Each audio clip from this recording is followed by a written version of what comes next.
WABG, the Delta's leading news source. Thanks for joining us here on the ABC 6 News webcast. I'm Tanya Carter on this Wednesday, March 27, 2013. Well, topping our news, the search for a wanted Humphreys County fugitive comes to a tragic end in Washington County. Sheriff Milton Gaston said Timmy Lee Holmes was found dead from a gunshot wound to the head area a little after 12 this afternoon at 485 Delta City Road. Sheriff deputies racing to the Highway 12 east of Hollandale home after receiving a 911 call about shots fired. Upon arrival, authorities finding Timmy Lee Holmes on the front porch of the residence.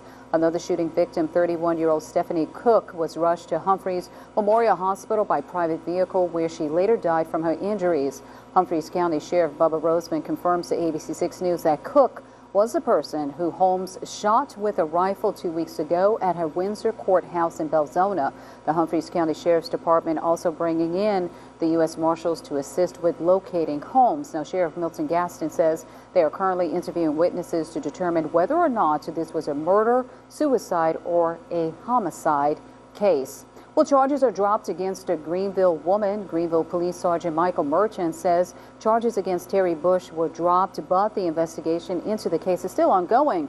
Bush arrested Monday for being in possession of nearly 4 ounces of powder cocaine.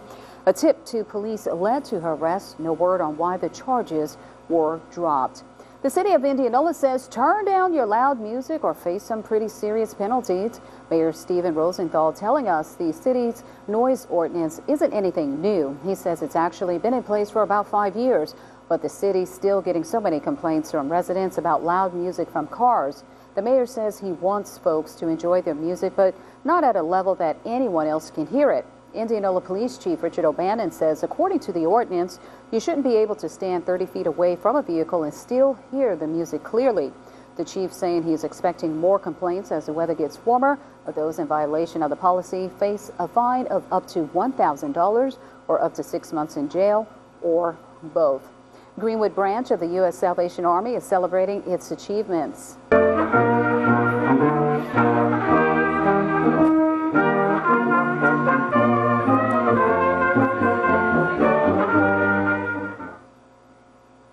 The Salvation Army Band played music as guests arrived for Greenwood's annual Salvation Army meeting and dinner.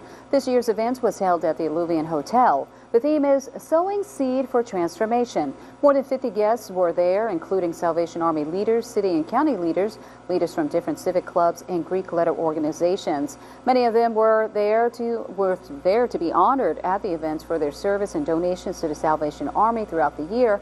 The meeting gives the Salvation Army an opportunity to thank supporters while rallying support for the organization. Sometimes people, the only thing they know about the Salvation Army is the bell. Guess what? We are more than a bell. We are more than that. We have Club 360 where we reach a little child. We have programs for women that we reach women. We have programs for seniors. We have programs for everyone. I'm in Greenwood, and what a beautiful opportunity it has been. What a beautiful opportunity it's going to continue to be, because we ain't going nowhere. That's right. Okay? ABC 6 News reporter Justin Moore was also given an award for his contributions to the Salvation Army. Greenwood Salvation Army covers 7 counties in the Greenwood area. If you want to get involved with Greenwood Salvation Army, call 662-455-9679. You've been watching the Delta's #1 news source.